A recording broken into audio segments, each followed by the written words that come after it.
You're a kid raised by Gen X parents. You don't remember being taught how to be independent. No one sat you down and explained it. It just happened.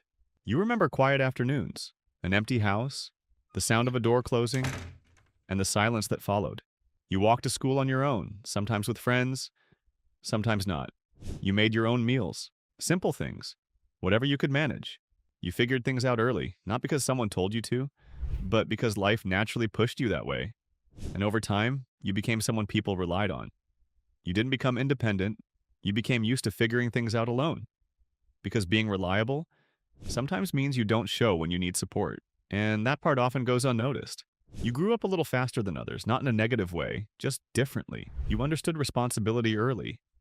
You became aware of things that some kids didn't have to think about yet. You noticed patterns. You learned what needed to be done without being told. And you handled it because that's what you knew. Now you're older, and a lot of that stayed with you. And the strange part is, you don't even question it anymore. You still notice things quickly. You still step in before anyone asks. You still take responsibility automatically. But there are moments now, small ones, quiet ones, where you pause for a second and wonder what it would feel like to not have to be the one holding everything together. Not because you're tired of being strong, but because you've never experienced anything else. People see that. They call you mature, responsible, independent, and they mean it in a good way. Because it is, you are capable. You don't wait around for direction. You don't depend on constant support. You move forward, even when things are unclear. And that's a strength. But strength, when built early, often comes with silence.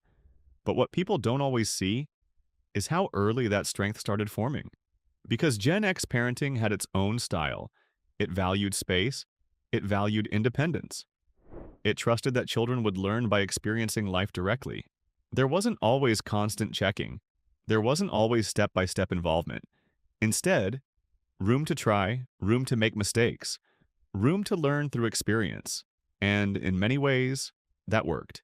You learned how to solve problems, how to think for yourself, how to make decisions without always needing guidance. You became adaptable. You became resilient. You learned how to handle life before life even expected you to. You became someone who could handle uncertainty without feeling lost. And those are powerful traits, but at the same time, you also developed something quieter, something less visible. You learned how to keep things to yourself, how to process emotions internally, how to move forward, even when something felt heavy. Not because you had to hide your feelings, but because you were used to handling them on your own. And when you handle things alone long enough, it starts to feel normal. You didn't always think to share. You didn't always pause to express what you felt. You just managed. And over time, that way of coping became natural. So natural that even now, when someone genuinely asks how you are, your first instinct is still to say, "I'm fine." Not because you're okay, but because you're used to being. You became reliable.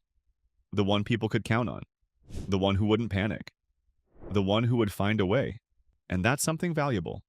But being reliable sometimes means you carry more than you need to.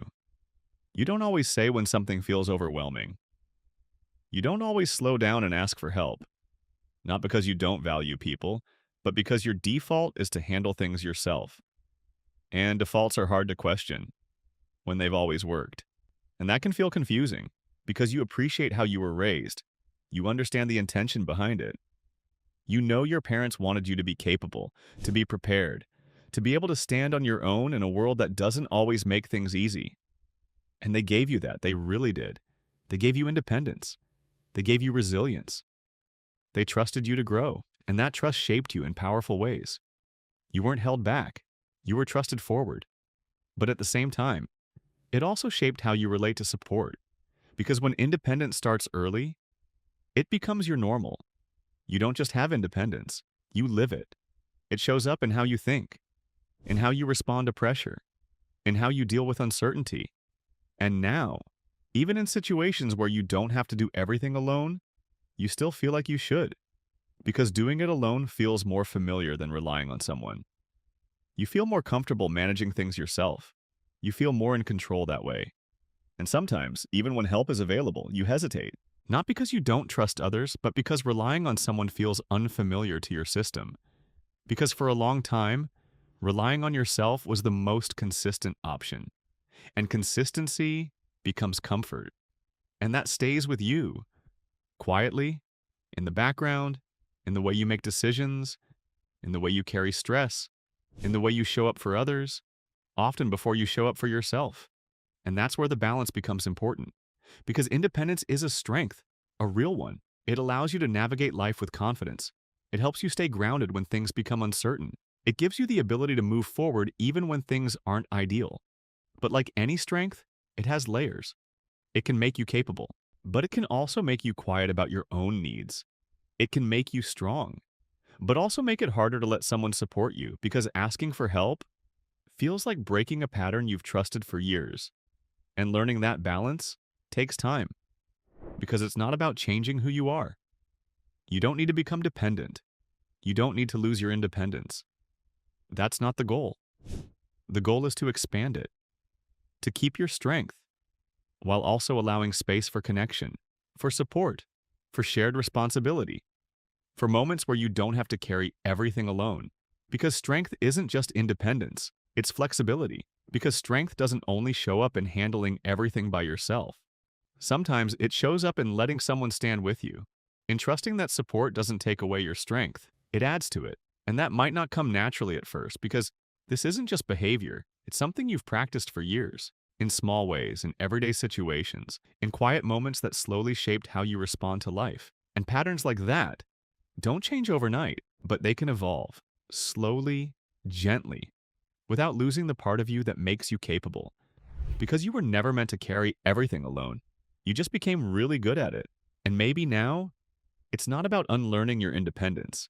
It's about realizing you don't always have to be the strong one every single time.